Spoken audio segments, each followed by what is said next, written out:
बिस्मिल्लाहिर्रहमानिर्रहीम वसल्लल्लाहु अला नबील करीम रब्बिश्रह ली सदरी वयस्सिर ली अमरी वहलुल उक़दतम मिन लिसानी यफ़क़हू क़ौली। The topic for this evening is peace and violence.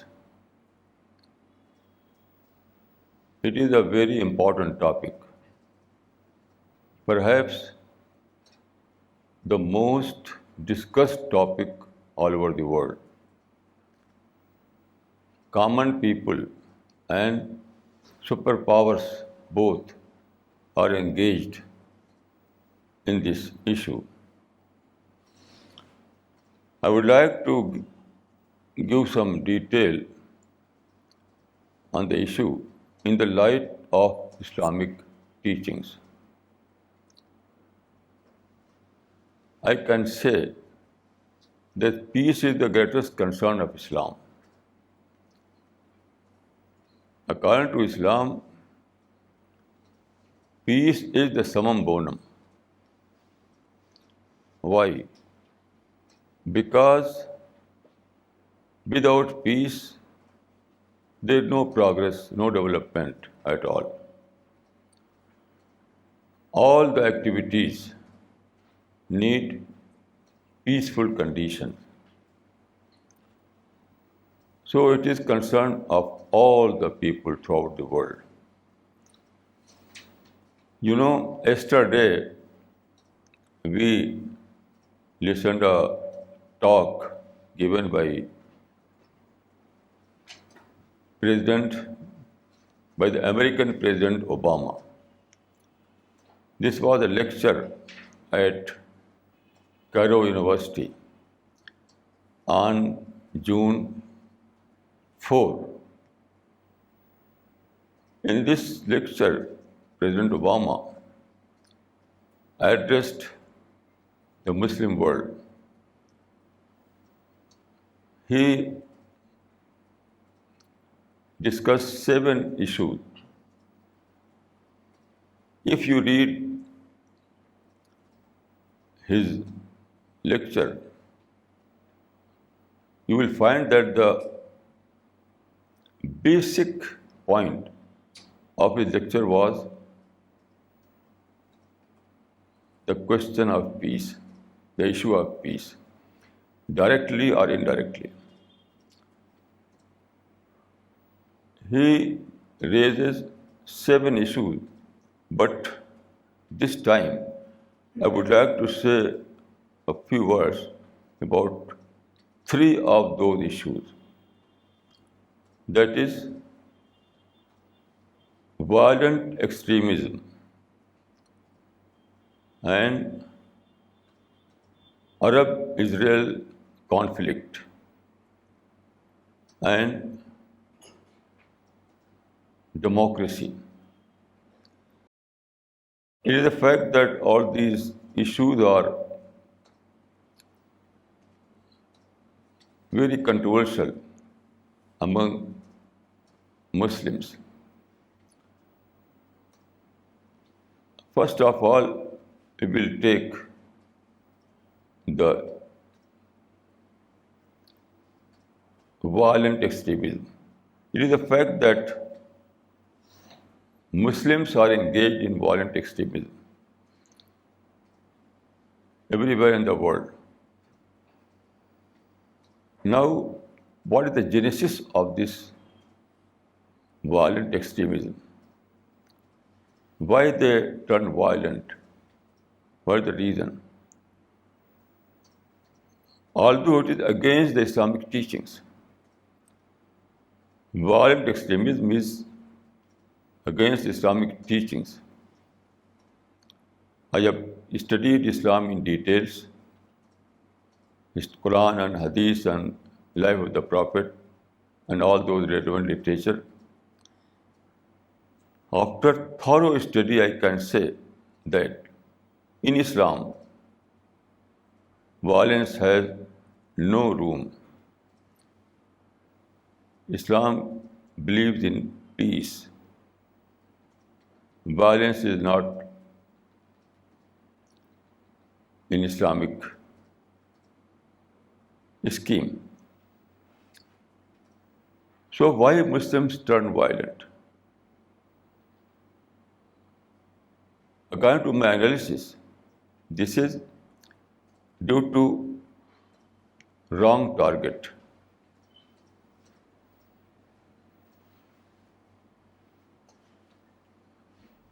It is setting wrong target that leads to violence.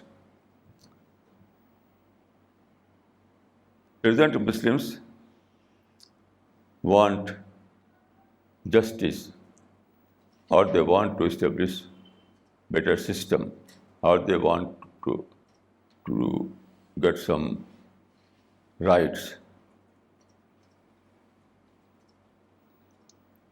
I have read a lot of those literatures produced by these people. Also, I happen to meet a number of those violent people. If you ask why you are violent, they will say that we are denied of our rights. Give our rights and we will give you peace. For example, we are denied of justice. So give us justice and we'll give you peace. This kind of argument is completely wrong. Completely wrong. Because justice is not part of peace. You cannot obtain justice from peace. No. Peace only gives you opportunity. And then by availing all these opportunities, you can achieve justice or any other thing in terms of right or in terms of system. So this thing, the very thinking is wrong. According to the Quranic teachings and according to the life of the Prophet of Islam, first of all, you have to establish peace at any cost.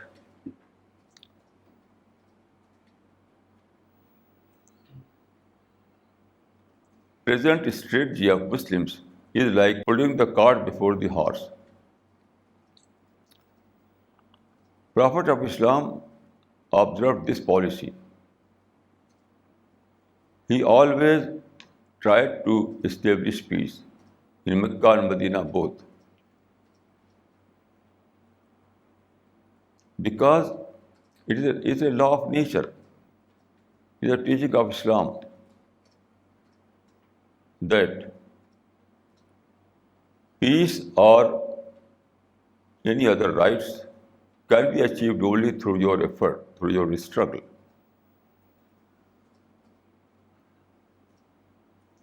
So peace gives you opportunity.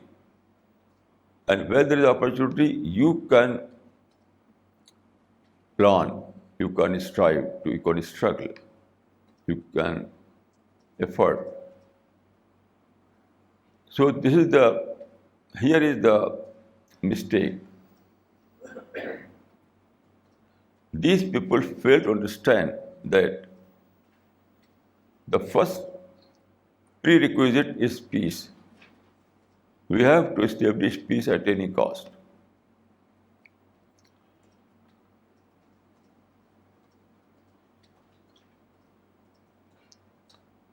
When there is peace, there are opportunities.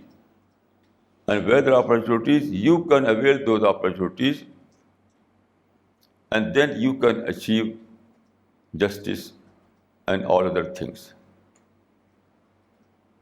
So these people, what is wrong with these people? They set a goal. For example, enforcement of Islamic law or getting justice. They set a role. In the beginning, they tried to achieve their goal by peaceful means. Then they discovered that peaceful means is not yielding result. So they became violent. But again they discovered that violent activism is not producing the result, the required result. Then finally they became suicide bombers. What is suicidal bombing? It is out of frustration. So the whole theory is wrong. You have to establish peace, then you have to struggle by peaceful means. Then you can achieve everything. Prophet of Islam was able to achieve success, great success, unparalleled success in Arabia by adopting this policy.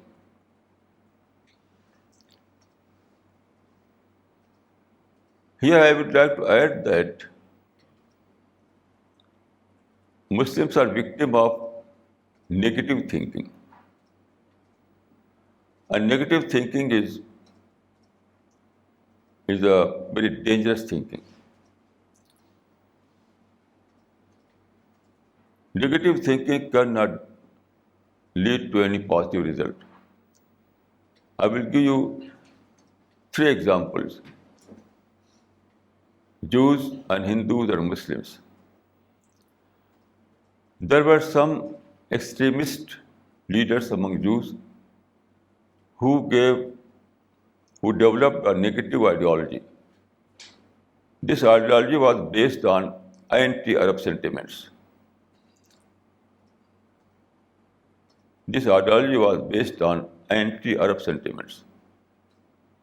They started their struggle. They gave so many sacrifices. But they failed to achieve any substantial result. Then let us take the example of Hindus. There were some extremist Hindus. They developed a negative ideology. This ideology was based on anti-Muslim sentiment.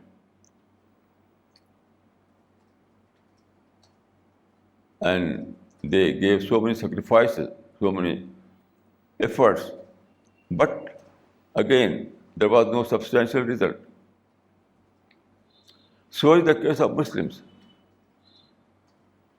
There were some extremist Muslims, Muslim thinkers. They developed negative ideology. This ideology was based on anti-Kafir sentiment. This ideology was based on anti-Kafir concept. But again we see that although in spite of all those struggle, all those efforts, and all those sacrifices, Muslims gain nothing.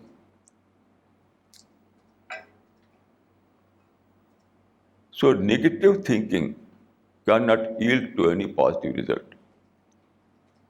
Here is the mistake. So extremism leads to violence, and violence leads to suicide bombing. So I can say that violent activism is destructive activism. Violent activism means the destructive activism, not only for Muslims but for all communities. Then let us take the Arab-Israel issue. Everyone knows that after 60 years struggle and sacrifices and losses of lives, nothing was gained by the both parties. I cannot go to the details, but I can say that according to my knowledge, there are 2-point formula for both the party. This formula is based on realism. Arab and Israel both must accept the reality.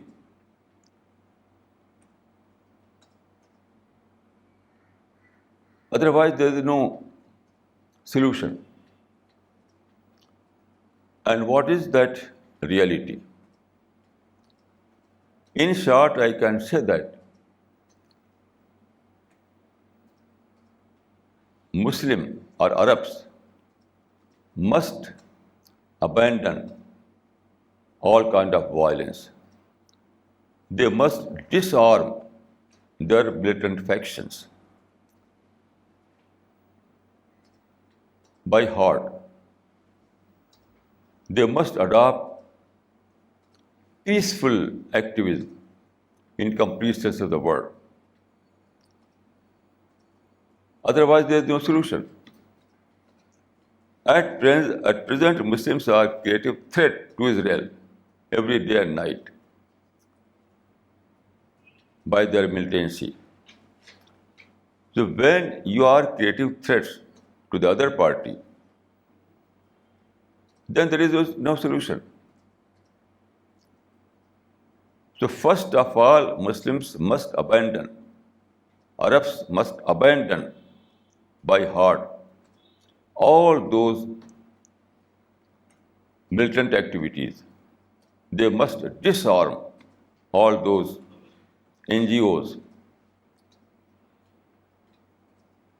like Hamas and Hezbollah and other militant factions. Completely disarmament is the solution. When you are giving threat every day and night to the other party, then you cannot expect that they will enter into fruitful negotiation. So this is the first prerequisite for Arabs. Then for Israel, I would like to say that what was Israel in 1948? That was legitimate Israel. That was legitimate border of Israel. What was given to them under the Balfour verdict in 1948? That was legitimate Israel according to the United Nations.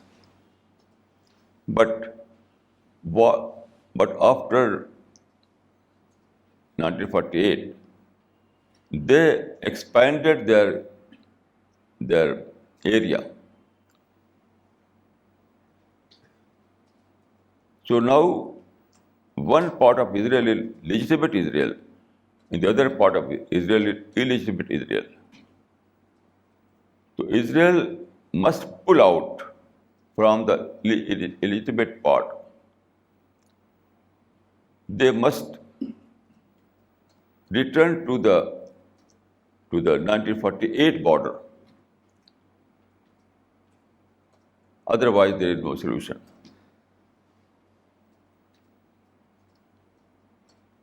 So Arab people must disarm their militant factions, and Israel must pull out its forces from that area that was captured by them after 1948. It is a two-point formula. I don't think that any other formula can yield any positive result. Although this formula is very difficult, but simply patch up is not enough to solve any problem. You have to be realist. If you want to establish peace, then you have to accept the reality.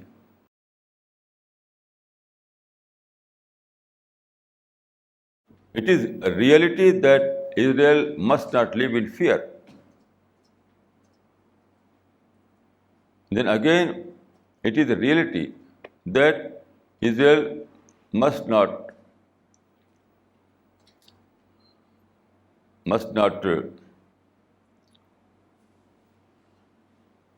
live on what is illegitimate according to the United Nations. So both the party must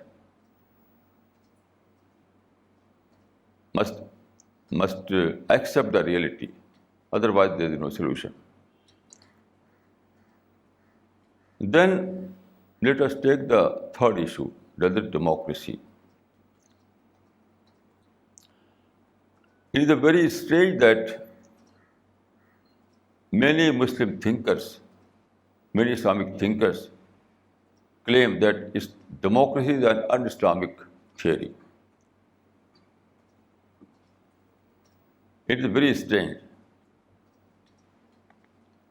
I would like to say that this kind of statement, that democracy is an Islamic concept, is neither Islamic and nor rational.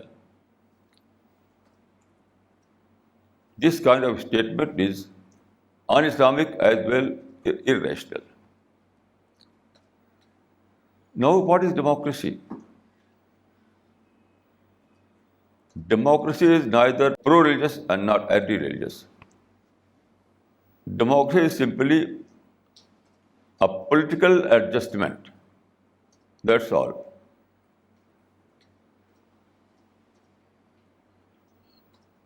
Democracy is simply a political adjustment. You know,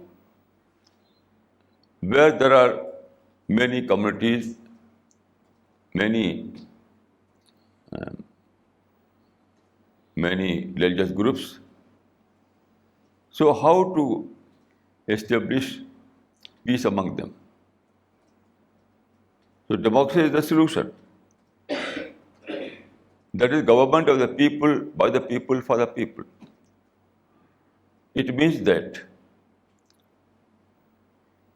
we have to organize elections after 4 or 5 years, periodically, and any part, and by way of fair and free elections. So any party that emerges a majority party, he will be allowed to rule. Democracy means rule of majority. Democracy simply means rule of majority. So those people who are in majority in a society, they have right to rule. Rule means administration. Rule doesn't mean empire. In our present age, government is simply administration. It means that all the fields other than political power are open for all. For example, education, religious activities, dawah work, and industry and business, and social work and journalism, and book business, and literary activities. All these branches of life are open for everyone. So democracy means simply Democracy is like a political adjustment by the way of consensus. So it is quite Islamic. There is no wrong. There is no un-Islamic in this concept. There is a hadith, kama takununa kadhalika yu'allu alaykum. It means that political rule depends on society, on social will. Then there is a verse in the Quran, amruhum shura bainahum. It means that political affairs must be decided according to the democracy.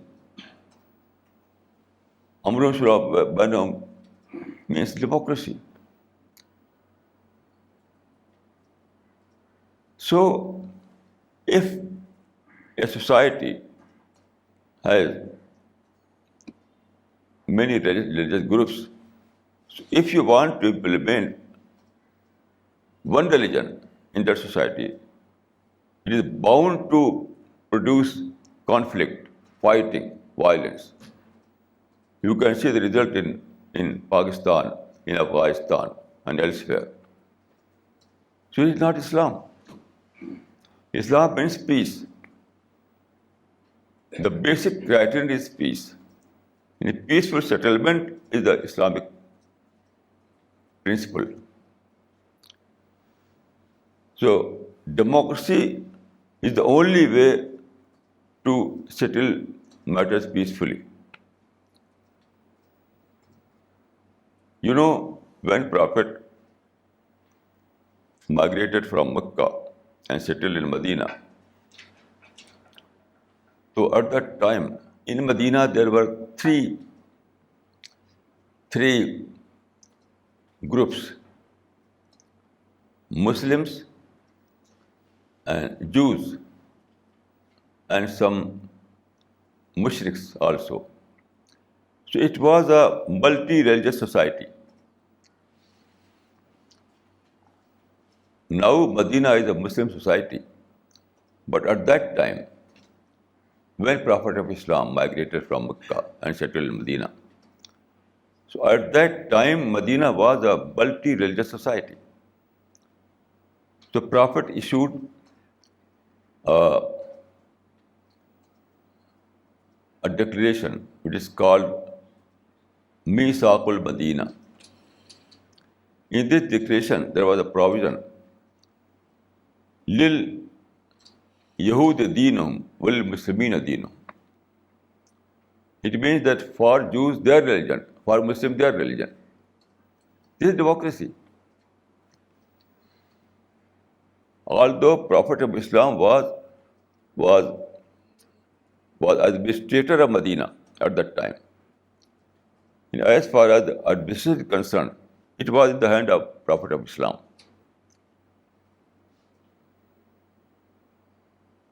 Prophet of Islam was, in modern term, Prophet of Islam was the administrator of Medina. But he issued this declaration that Lil Yahud Deenum wal Muslimin Deenum. And Muslims and Jews and other religious groups are free to practice their religion. This was democracy. So I think that those Muslims who say that democracy is an un-Islamic concept, they are wrong. They are wrong. According to my study, there are two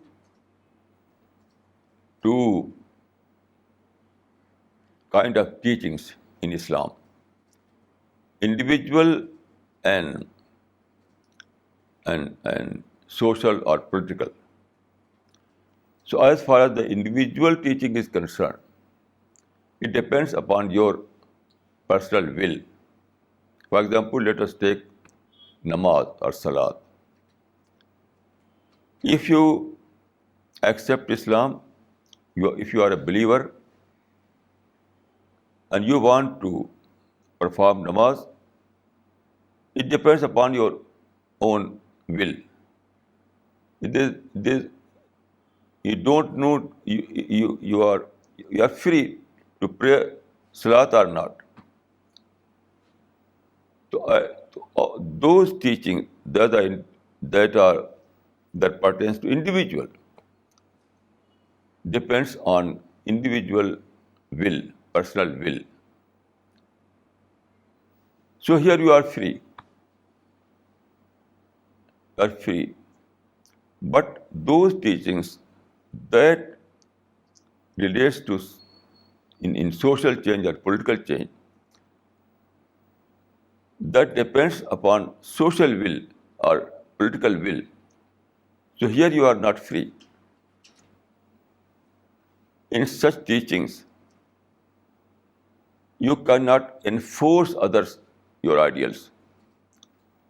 No. You can follow in individual teachings. And as far as the social and political teachings are concerned, you cannot enforce your ideas upon others. You can persuade.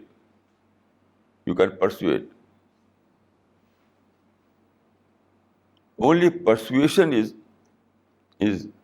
the option in such a society. Persuasion means you will act, you will follow peaceful method, and you will advise people, you will convey your message to people peacefully. And as far as the administration is concerned, it will go to the social will. According to the democratic process, those people or those party who emerges as majority, they will rule the country or nation. And you have to accept it. You have to stick to peaceful activism, and you have to accept the majority's verdict, and you have to accept the rule of those parties who have the mandate of majority. This is the Islamic principle. So all those news you see in papers or in media, that there are flogging and there are in some countries they are trying to enforce Islamic Sharia. That is wrong. You cannot enforce Islamic Sharia. You can only persuade people until they are ready to accept it. So social laws or political laws depend upon social acceptance by the majority. It is not subject of enforcement. Social laws or political laws are not subject of enforcement. It is subject of following.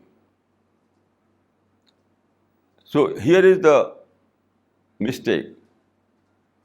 Those laws that are subject of following, they take it as a subject of enforcement. So they want to enforce these laws by power. So they want to capture political power so that they enforce these laws. This logic is wrong. So I can say that democracy is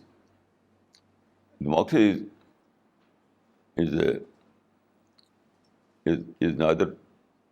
Democracy is not against Islamic teachings.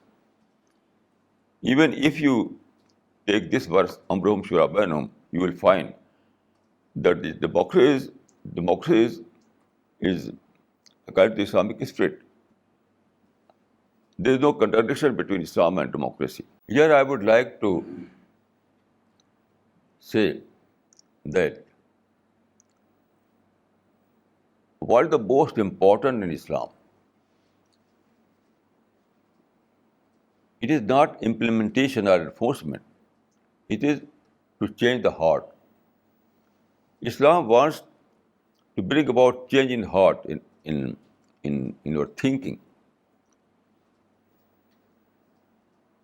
It is not Islam to enforce some laws by force, by political power. This is not Islam. The target of Islam is individual. The target of Islam is to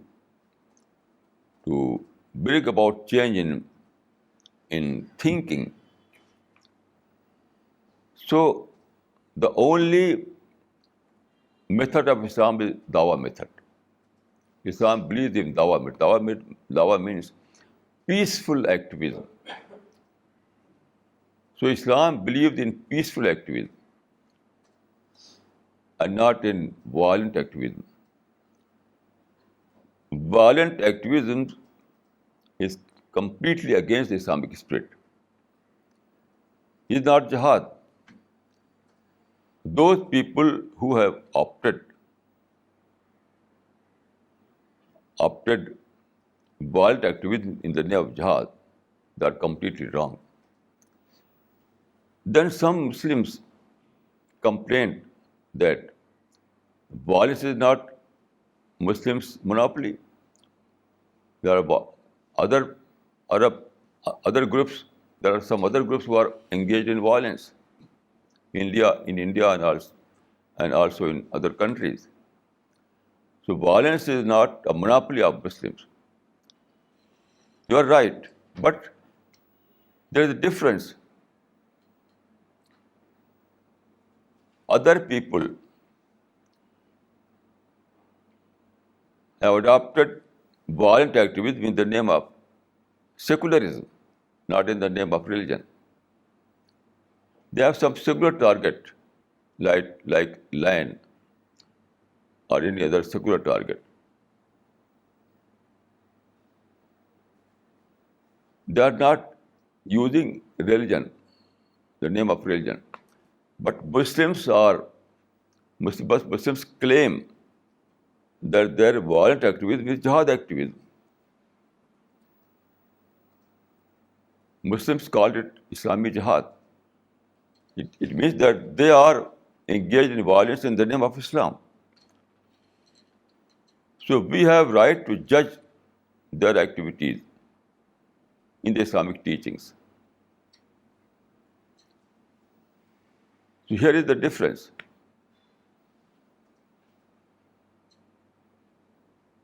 So I can say that if you use the name of Islam, you are allowing people to judge your activities in the teaching, in the light of Islamic teachings. And in Islam, there is no such jihad. Jihad is nothing but peaceful struggle. Peaceful struggle. وَجَاهِدْهُمْ بِهِ جِهَادًا كَبِيرًا. So the only target of Islam is dawah. You know, I will give you a very simple criterion.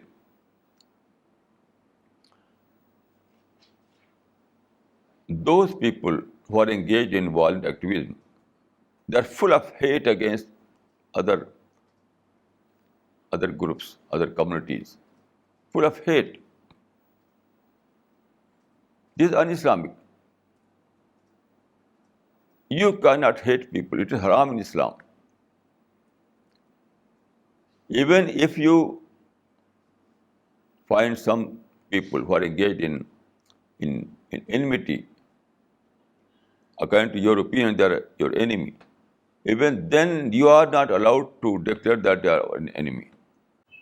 So you have to be well-wisher to mankind. To mankind. You are not allowed to develop hate in your heart.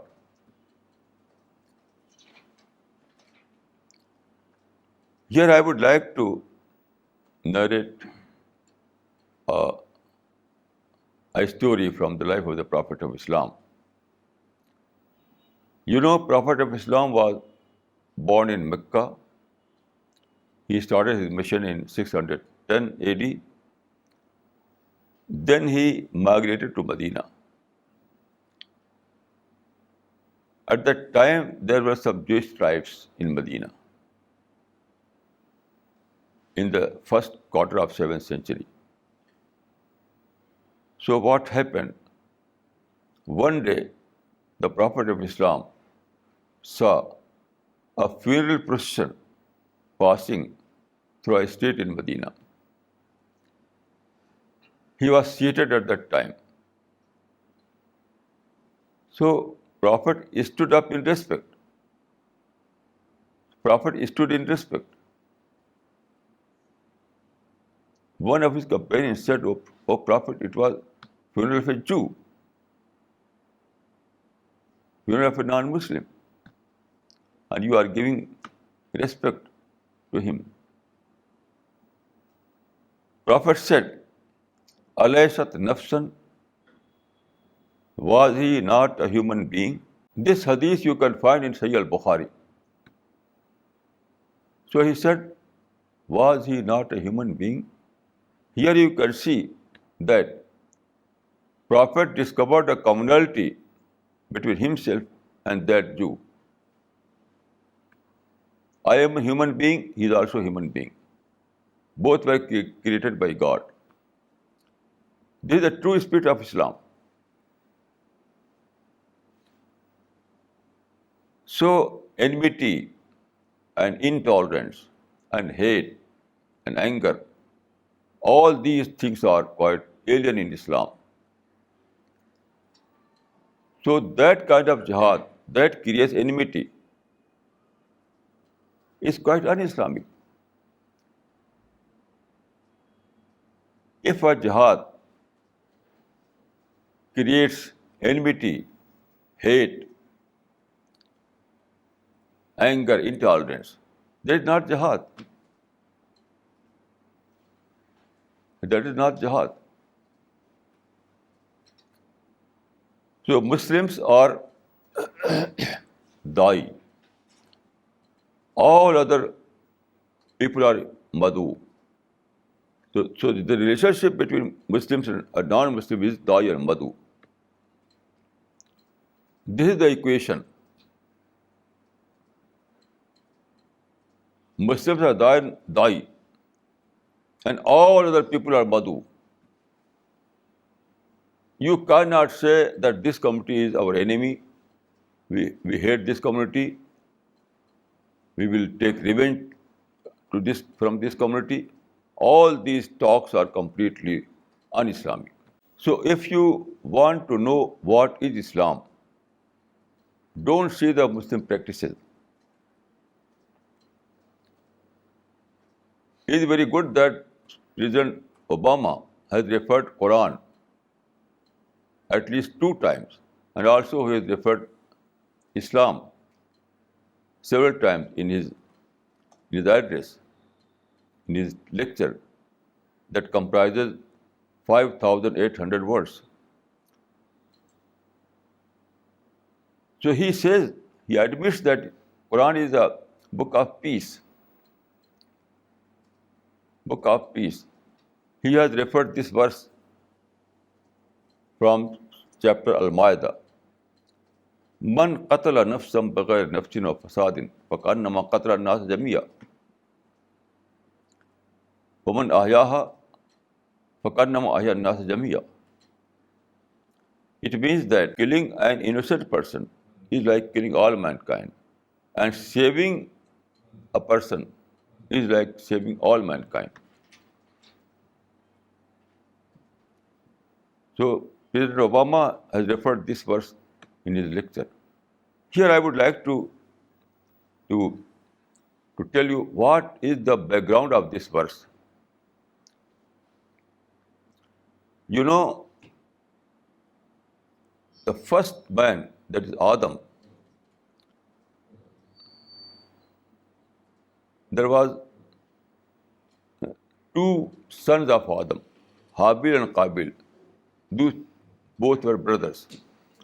So there was some controversy between the two brothers. So elder brother said that I will kill you. I will kill you. So the younger brother said, لئن بسطت يدك لتقتلني ما أنا بباسط يدي لأقتلك إني أخاف الله. The younger brother said to elder brother that if you try to kill me, I'm not going to kill you. I have fear of God. In this background, this verse was revealed in the Quran. So what it means? It means that Muslims have to establish peace on unilateral basis. On unilateral basis. Even if someone wants to kill them, they have to keep patience.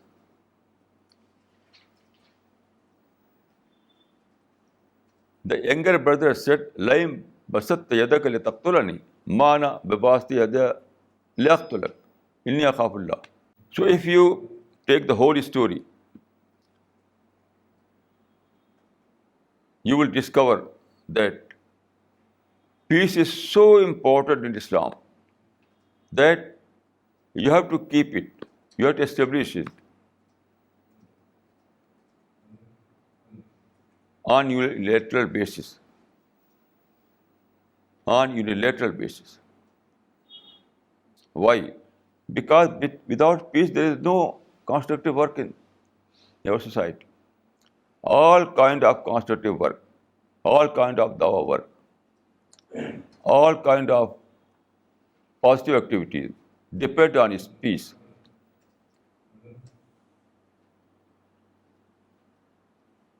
Modern man believe that freedom is summum bonum, but according to Islam, peace is the summum bonum.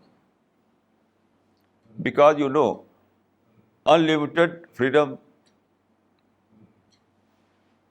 becomes anarchy.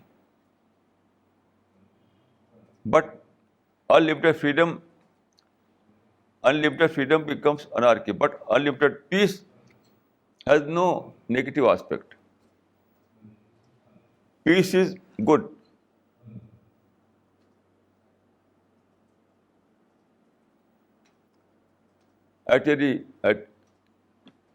In every situation. So, according to the Islam, peace is the summum bonum. There is a verse in the Quran, as-sulhu khair. As-sulhu khair means peace is the best. Peace is the best. That is, peaceful activism is the best activism.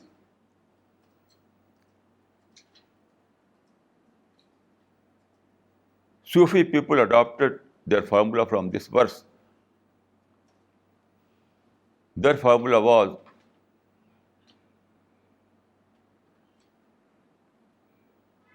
sulh-kul. Sulh-kul means peace with all. Peace with friends and enemies both. Peace with all means peace with friends, peace with enemies. Peace with all. This was the Sufi formula. And this formula was derived from this Quranic verse. Then there is a hadith, إِنَّ اللَّهَ يُعْطِي عَلَى الرِّفْقِ مَا لَا يُعْطِي عَلَى الْعُنْفِ.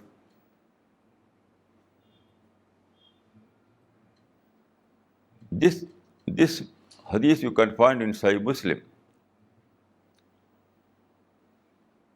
It means that God grants to non-violence what he does not grant to violence.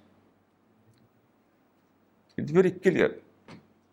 It means that non-violent activism is better than the violent activism. If you want to achieve some good result, some positive result, then you have to adopt non-violent activism or peaceful activism. Because violent activism is destructive activism. You cannot achieve anything through violent activism. This is law of nature. This is law of nature. The whole universe is based on peace. You know, our universe is full of numerous stars, countless stars. There are constant activities among the stars. But there is no clash, no fighting, no conflict. The whole universe is peaceful universe. So peace is the law of nature. And you cannot go against the law of nature. If you want success, you have to follow the law of nature. Otherwise, you cannot achieve success in this world. I always say that if you want to live according to your own wishes, according to your whim, if you want to live against the law of nature, then you have to create another world. This world was created by God. He has set some laws, and you have to follow those laws. And one aspect of those laws is peace. Peace. Peace is the only option for us in this world. Violence is simply not an option.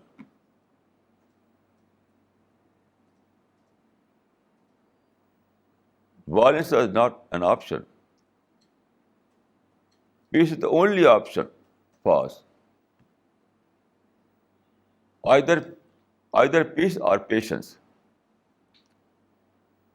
If you are not ready to follow the peaceful method, then you have to keep silence. You have to keep patience.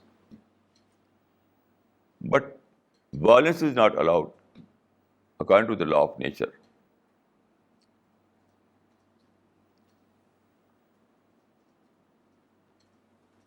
I think that non-Muslim world is confused between Islam and Muslims.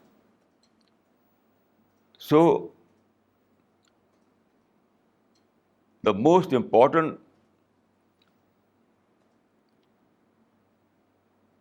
task before us is to make people know that Islam and Muslims are not one and the same. If you want to know what is Islam, you have to see the teachings of Islam. You have to differentiate between Islam and Muslims.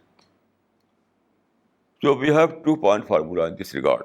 One, to make people aware that Islam is based on the Quran and not on the Muslim practices. If you want to know what is Islam, you have to see the Quran, the life of the Prophet of Islam.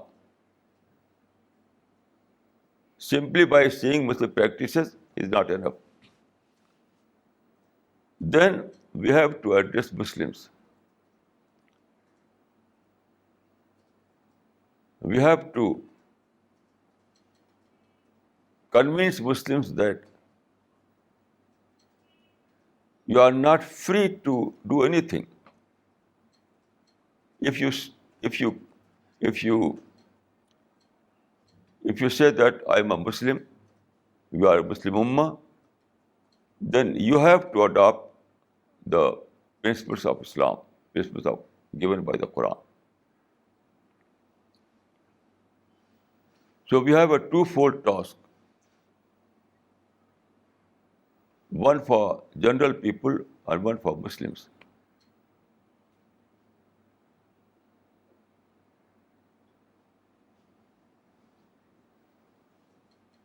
This is the most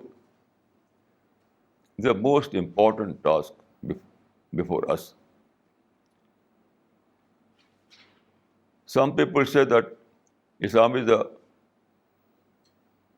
misunderstood religion. I would say no. Islam is the misrepresented religion. And Muslims are giving misrepresentation. So people are in misunderstanding. So Muslims have two responsibilities. One, to follow the Islamic teachings, and also not to distort the image of Islam. Muslims have twofold responsibility. One, to follow the Islamic teachings as a believer. And the second, not to distort the image of Islam.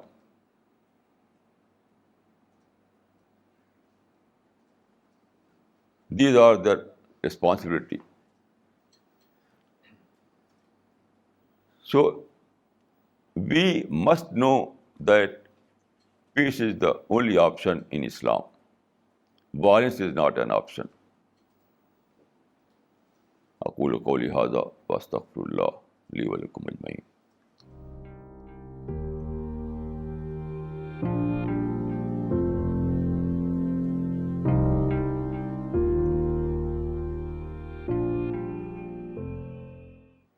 This question is from Mr. Ramesh from Delhi. Maulana, what does fighting for truth means?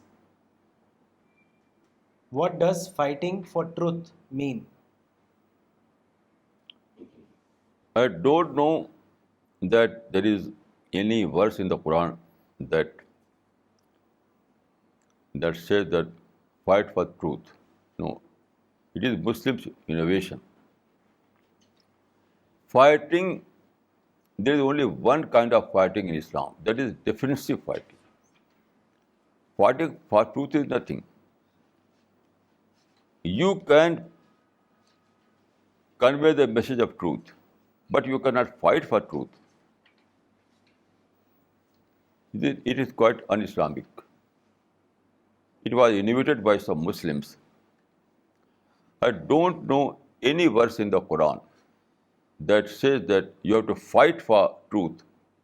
Not at all. So as far as the truth is concerned, we have to convey the message. We have to persuade people to adopt the truth peacefully. But as far as the fighting or qital is concerned, that is allowed only when there is attack, there is aggression. And again, this kind of fighting is allowed for states and not for NGOs. It's very important to know that no individual, no non-governmental organizations are allowed to go to fighting. Not at all. Only a state is allowed to go to fighting when there is aggression, when there is attack from some neighboring countries. So it is, according to my knowledge, it is very clear in the Quran and Hadith. His other question is, why Muslims do not want to adopt peace when it is clearly visible from the life of Prophet Muhammad that peace is the only option? I think that present Muslims are living in negativity. Any person who lives in negativity, who lives in anger, believes in intolerance. He is not able to understand anything. There is a saying in Arabic, بغض الشاء يومي ويسم. When you are in anger, then you become blind. So Muslims have wrongly put other nations their enemy. So they have developed anger towards other people. So our mission begins from changing the mind of Muslims. We have to re-engineer Muslim mind. We have to persuade Muslims to study Quran objectively. Presently, they are living in hate, in negativity, so they are fighting. Unless they abandon this kind of negativity, they are not able to understand the value of peace. This is the problem.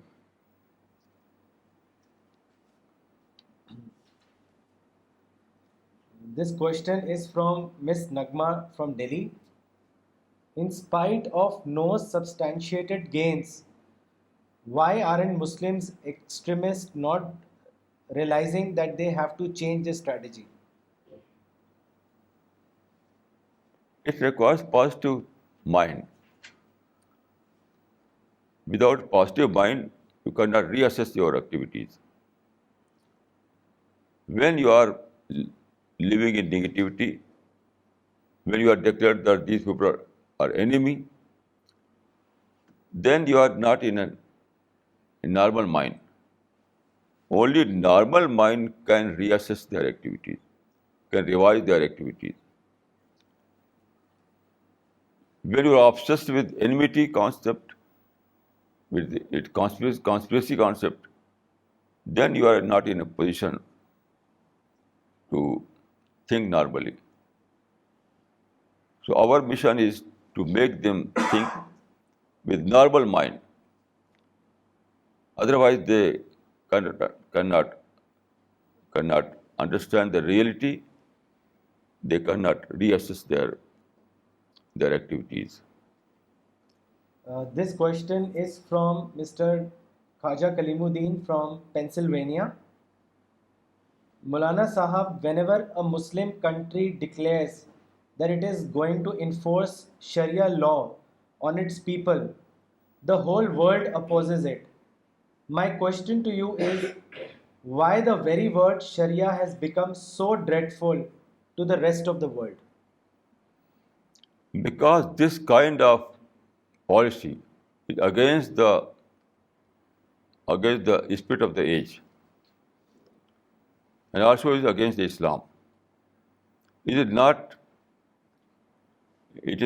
according to Islamic teachings that you declare that we will enforce Sharia by flogging. No, it is not Islam. First of all, you have to prepare the society. First of all, you have to prepare individuals. You have to prepare the society. You have to inculcate acceptance among people, so that they may adopt Islamic commandments. Otherwise, enforcement is not. It is quite alien in Islam, and people are justified to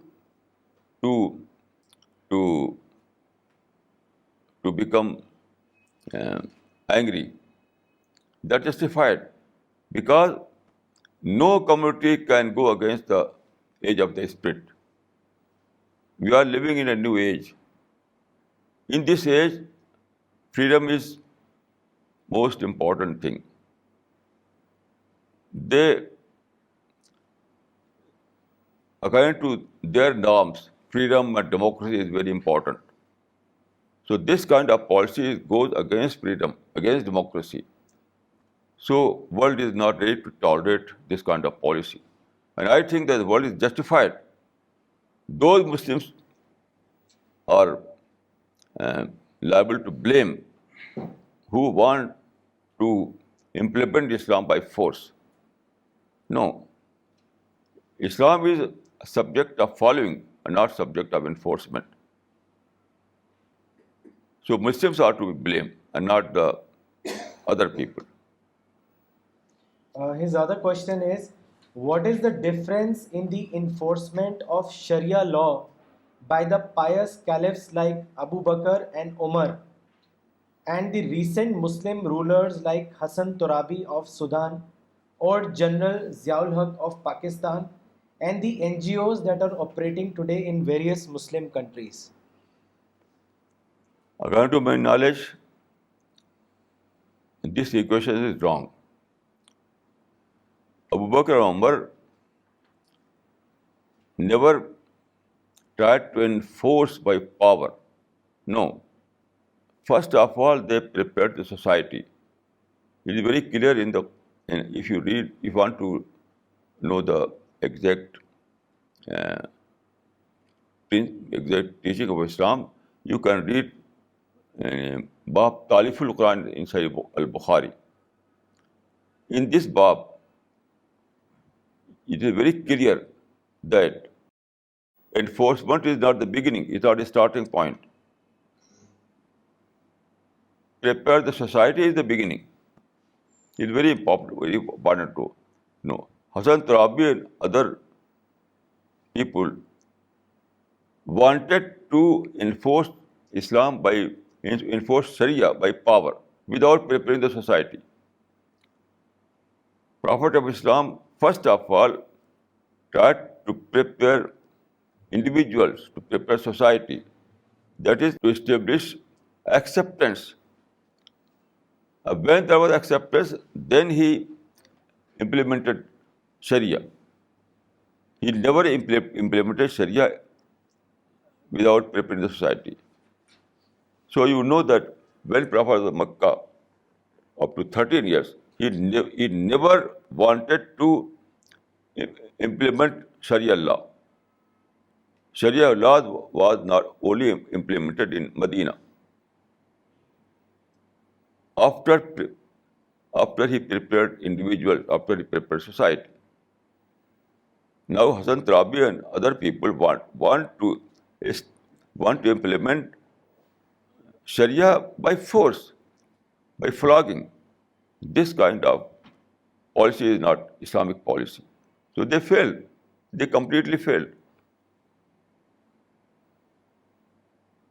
I can say with conviction that this kind of policy is based on flogging is not Islamic policy.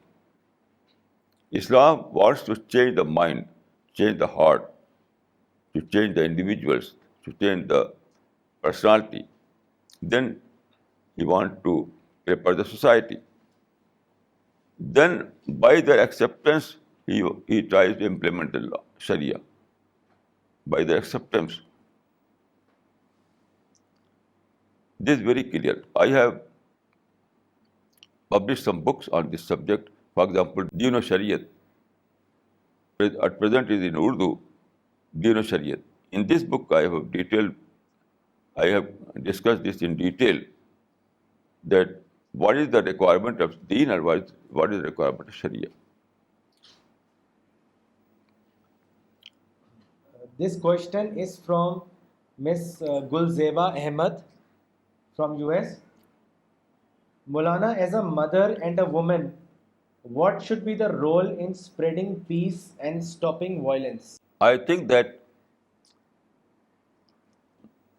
you can begin your work from your children. Make your children a peaceful citizen.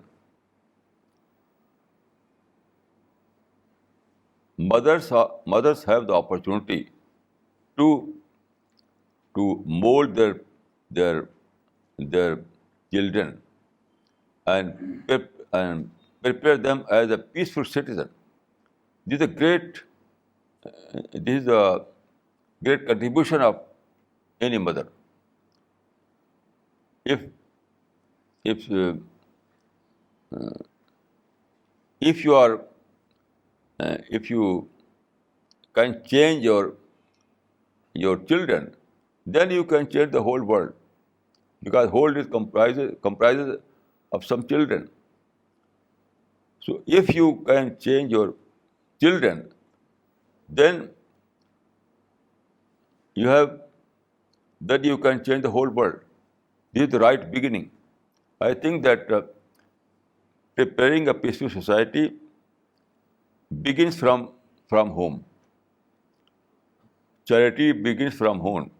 It is well known saying that charity begins from home.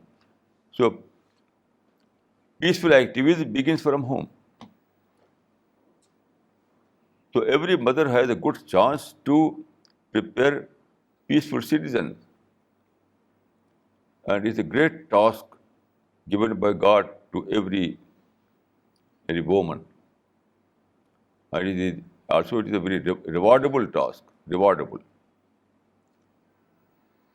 This question is from Dr. Farida Khanam. Please explain what jihad bil Quran means. It is a verse in the Quran, وَجَاهِدْهُمْ بِهِ جَهَادًا كَبِيرًا. It means do great jihad with the help of the Quran. This is the translation. Do great jihad with the help of the Quran. You know, Quran is not a gun, not a bomb. Then how you can do jihad with the help of the Quran? It's very clear that it is ideological jihad. Jihad bil Quran means ideological jihad. Peaceful ideological jihad.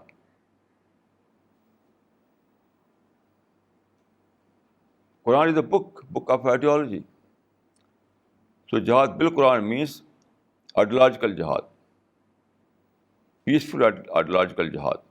It is Quranic verse, and it is very clear that in the Quran, jihad is a peaceful struggle. Jihad has nothing to do with violence. This question is from Mr. Khaja Kalimuddin from Pennsylvania. Maulana, it is also a fact that Muslims are failing to have a consensus on a common Sharia that is compatible with the modernity. What is the way out? Should Muslims come up with a common system of governance, or should this be left to the governments of the respective Muslim countries? According to my knowledge, Muslims must follow the international norm. International norm. They have to avoid with confrontation, with violence. Anything that disturbs the peace is evil.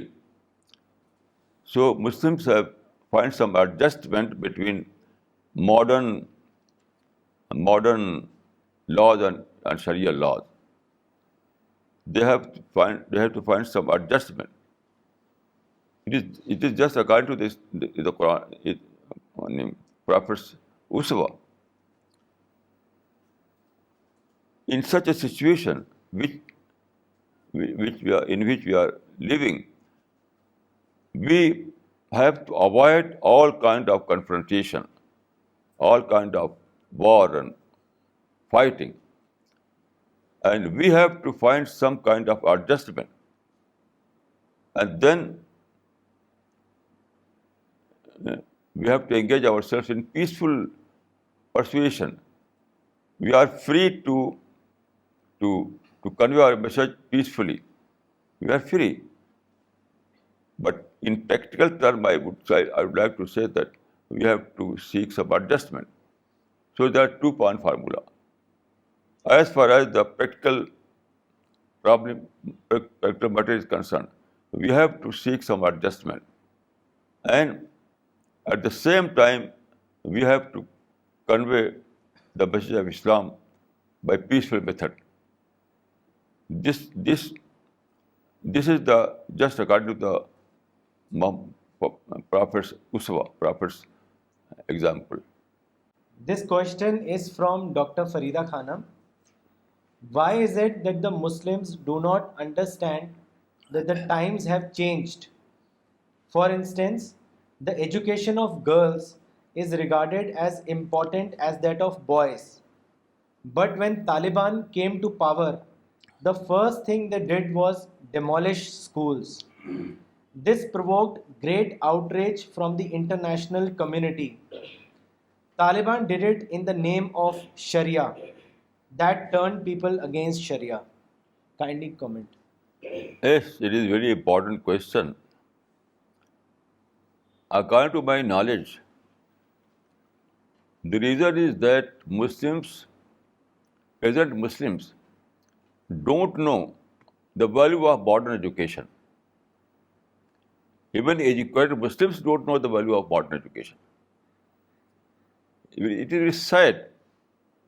It is very sad that even those Muslims who are living in Western countries, they don't know the real value of modern education.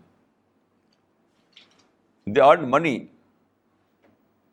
in those countries, but they don't know the real value of modern education. So here lies the reason. I always say that the greatest problem of Muslims is that they are backward in education, especially in modern education. So we have to educate people. They are living in blindness. They don't know except to earn money. Every Muslim is like an earning animal, Hawan Kasib. They don't know the value of science, the value of education, value of modern knowledge, value of modern thinking. They don't know because they are engaged in money, money, money.